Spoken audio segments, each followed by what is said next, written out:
The one thing that the future has in store for all of us is the experience of getting older. And yet the subject of death is not usually something that people are comfortable with, much less thinking about our own mortality. But whether it's a day more or 100 more years, we are all moving toward our final sunset, our last chapter. I want to invite you today to think about a life well lived, and at the end of your life, that you are on your deathbed. I want you to think about that moment and think about who are the people in the room with you. You know, the tougher question actually may be, who's not in the room with you? Regret. It's the one thing we could all probably agree that we'd like to have less of as we move through life. Am I right? There are two fundamental things that I've seen over the 20-year career that I've had in senior living so far. I've had a chance to work with thousands of people at the end of their life, their final chapter. I've been to over 100 funerals and counting. Suffice it to say, I have contemplated mortality a lot. And look, there are two nearly universal questions that people express as an accounting of their lives. The first question is about our small part in something much bigger than ourselves. I think that has to do with legacy. And the question is, did my life have meaning, significance? The second question is a little bit more intimate, and that's, did I make a positive difference in the lives of the people that I care about the most? And what I've gathered from these 1,000 deathbed lessons is that the same handful of themes, well, they appear again and again and again. I wanted to share some of these stories with you. I thought, what better way to talk to you about regret than to share with you some stories from these pretty unique perspectives that I've gained. There are 3 lessons that I hope will help you to live a meaningful life, and that in the end, on your actual deathbed, you'll look back and answer those 2 questions a little bit more confidently. The first lesson is about how to make the right decisions. The second lesson is about how to keep the right perspectives. And the third lesson is about how to create the right burdens. Yes, the right burdens for your loved ones. And look, at first, these are going to sound a little bit aspirational or philosophical, but I promise you that they have many, many applications in life, in relationships, in friendships, in creating innovations, and so much more. So let's get started with lesson number 1, how to make the right decisions. Every consequential decision that you make in your life, well, it is either a vote toward the things that you want, or it is a vote away from the things that you don't. Leaving a poor relationship is not the same thing as pursuing a future version of yourself that's in a great relationship. Leaving a job that you hate is not the same thing as pursuing your dream job. They may feel like the same decision, but very different intentions. Intentions matter to outcomes. So, as you listen to these stories, I want you to think about your own life and the story that you are writing and what you're going to feel on that last day. Let's begin with a story of a resident. Her name was Pauline, and I met her in one of the first years of my career in senior living. At this point, I was an activities director, still the hardest job I've had in senior living.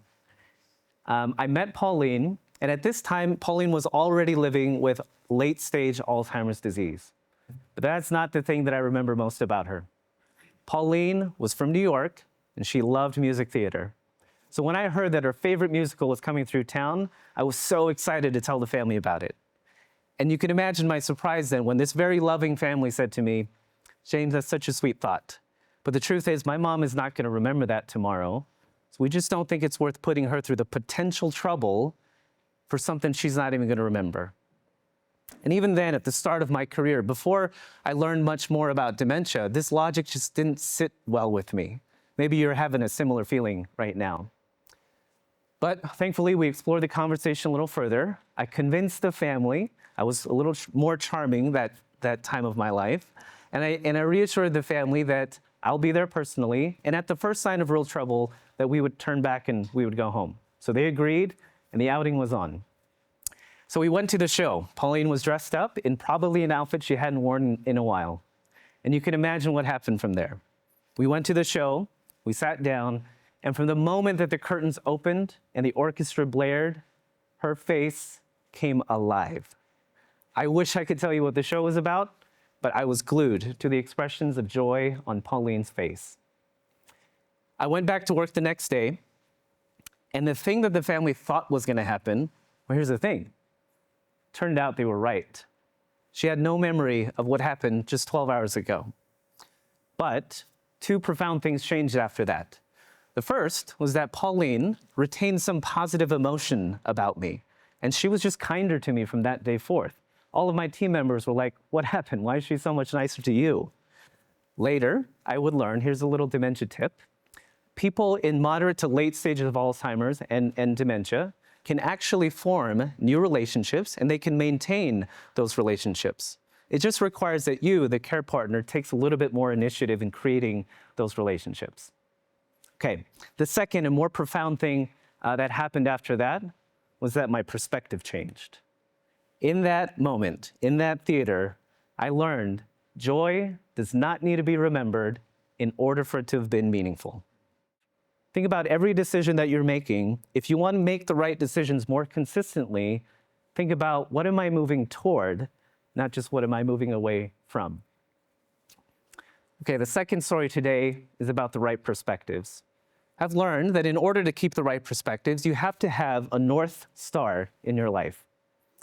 In life, I believe that we develop a lot of masks or personas to get through all the different parts of life. And initially, we may think of that as just being flexible or adaptable, kind of situational awareness about life. We have the work mask, we have family mask, and on occasion, you have the public persona mask. But what I've learned in senior living, specifically in dementia care, is that at the end of life, you get to keep one. And of course, that's your true identity. I remember this lesson vividly, and the experience of having that in real time, I won't forget that anytime soon. A few years later, after this story with Pauline, I was an executive director of the first community that I got to lead on my own. I was an assisted living and memory care community, and on this day, I was finishing my rounds, I was about to head home, and I came upon a resident named Alice. Now, Alice, it turned out that this was hours before she passed away, literally on her deathbed. And she taught me about the power of authenticity. So at this point in her disease process, Alice could say two phrases, not because of her, but because of her disease. So I was walking by her room, and I heard the first phrase. And that first phrase was, "Help me." Now, I want to reassure you, she wasn't in pain, she wasn't in discomfort. It was just one of the phrases that she had available to her to kind of beckon attention. So I heard the phrase, knocked on the door, walked into her room, and I knelt beside her bed, and I offered her my hand. And she took it. She breathed a sigh of relief, and she moved her head in my direction with her eyes still closed, and she said, phrase number 2, "I love you." I looked at Alice, and I said the only reasonable thing you can say in that moment, and that's, "I love you too." Yeah. What is remarkable about this moment with Alice, if you think about it, what she needed help with was to express her love to another human being. She did not know it was me in the room. She just needed to share her love with somebody, anybody. Now, how lucky that I got to be that person. Here's the other remarkable thing about Alice. This is exactly who she was for the 2 years that I knew her prior to this moment. She just was that type of person who had a positive affect for life, and she just shared her love with people freely. Now, the research is still ongoing about how identity changes for people as their dementia progresses. But the vast majority of research currently points to the fact that most people will retain some sense of identity throughout dementia, including moderate to late stages. Now, one of the first things to go, though, are role identities. Role identities are things like CEO, author, inventor, innovator, TEDx speaker. These tend to be things that you don't remember at the end of life. And whether you have dementia or not, people that I have served, older adults at the end of their life, they tend to not rely on those role identities that all of us worry about putting on our LinkedIn profiles. The things that are a little bit more stickier are family roles, but even those are up for grabs. That's why calling somebody mom in the late stages may not evoke the same sense of identity as calling her Mary. That's another tip for you. The things that are a little bit more salient, the things that tend to stick around, are personal attributes, what you value about yourself. So here's kind of the moral of that story. While you are thinking about your greatness and all of the things that you're pursuing right now and the things that you're innovating, and by all means, do those things. Pursue the things that are going to make you great. But keep this in mind. The things that make you great are probably not the things that you're going to think about at the end of your life. And they most certainly will not be the things that your loved ones care about. Here's a really important point. Good just may be more significant than great. I want to say that one again. Good just may be more significant than great. If you want to have the right perspectives throughout your life, take a page out of Alice's story and be your authentic self as often as you can in every situation that you can. Okay, think about at the end of your life, and let's also make this positive. You've checked off every bucket list item. You've accomplished everything that you want to. You've had a good life. Okay, now I want you to think about the moment when you are on your deathbed, the last page of your last chapter, and think about who's in the room with you. I actually want you to think about this. Whether in spirit or in person, fill that room. Put people in that room. Think of their names. Picture their faces. Okay. Maybe they're your family, your dear friends, coworkers. Some of us have close coworkers. And I want you to think about them right now. Now I want you to ask yourself, what is the one thing that they all have in common? It's you. Isn't that remarkable? You are the only common denominator in the lives of the people that you care about. So the most important thing that you can do for them, in fact, the most logical thing that you can do to improve their lives, is to continuously improve your own. So there's lesson number 3. Strive to be your best self. My dad was diagnosed with cancer at the age of 60, and it was stage 4 by the time we heard about it. And it was one of the things that he regretted at the end of life. He regretted not taking care of himself a little bit better. In fact, that's one of the things he said to me that's going to stick with me. You know, that moment of a father apologizing to his son, I mean, that's a real intimate moment. And ultimately, we had 14 months together for his journey home. But fortunately, because of my ingrained life philosophy of move toward, not away, we pursued every conversation that we didn't have earlier. When I was a kid, we didn't have a lot of conversations of consequence. You always think you're going to have time for that later. But the silver lining of all of this was that we had a shot clock, and we knew we had to have these conversations. And to my dad's credit, he took advantage of every single one of those. When I asked him questions that were challenging, he answered them, and we dug deep. Now, of the moment when he was on his deathbed, I was racing down the highway from San Antonio to Corpus Christi, and I missed his final breath by a mere 5 minutes. Regret. It's the one thing that lingers with you. But fortunately, my brother was in the room. So he was there, he was holding his hand, and he said thank you, offered him a prayer. And I know that my dad left with peace in his heart. I made sure of that in the 14 months prior. And look, right now, my dad is nudging somebody next to him. He's pointing on this stage right now, and he is taking full credit for the fact that I am here. That's how my dad was. I'm okay with that.